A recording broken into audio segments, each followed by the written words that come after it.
Comment fonctionne la politique salariale pour les salariés des organismes de sécurité sociale?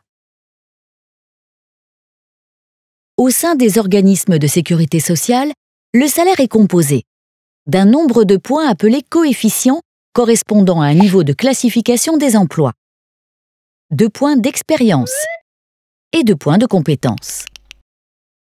Pour calculer le salaire mensuel brut, on additionne ces points et on multiplie le résultat par la valeur du point. 3 interlocuteurs interviennent dans l'évolution de la rémunération des salariés. Les pouvoirs publics, ministère de l'économie et des finances et ministère des affaires sociales et de la santé, fixent chaque année 2 cadrages. D'une part, ils attribuent une enveloppe budgétaire pour couvrir l'ensemble des rémunérations des salariés sur toute l'année. Cette enveloppe ne compte aucun absentéisme, arrêt maladie ou congé maternité par exemple, et n'est donc généralement utilisée qu'à 98% environ. D'autre part, ils imposent un taux maximum d'augmentation de la rémunération des salariés d'une année civile à l'autre, la RMPP, la rémunération moyenne des personnels en place.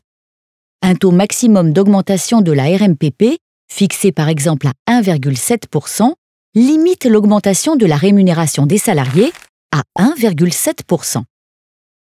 L'UCANS, la Fédération d'employeurs du régime général de la sécurité sociale, garantit l'application de la convention collective et des accords négociés avec les partenaires sociaux. Attribution de points d'expérience et de compétences, prime de fonction et valeur du point. L'employeur local doit respecter le cadrage fixé par les pouvoirs publics et l'UCANS. Il peut agir sur les parcours professionnels, les promotions par exemple, ou sur le nombre de collaborateurs bénéficiaires de points de compétences en allant au-delà du minimum conventionnel qui est de 20%. Il peut aussi choisir la date de mise en place d'une mesure pour décaler en partie son poids sur la RMPP de l'année suivante. C'est l'effet report. Prenons maintenant un cas concret. Les pouvoirs publics fixent le taux maximum d'augmentation de la RMPP à 1,7%. L'augmentation de la valeur du point de 0,5% pèse 0,3% dans la RMPP. La convention collective prévoit l'attribution annuelle de 2 points d'expérience à tous les salariés, représentant 0,16% de la RMPP, et l'augmentation des points de compétence à au moins 20% des salariés, soit 0,4% de la RMPP. L'employeur a reporté 0,58% de la RMPP de l'année précédente sur cette année.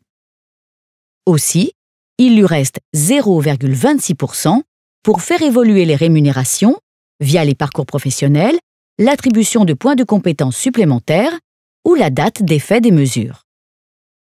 La rémunération des salariés des organismes de sécurité sociale est établie conjointement par les pouvoirs publics, l'UCANS et l'employeur local.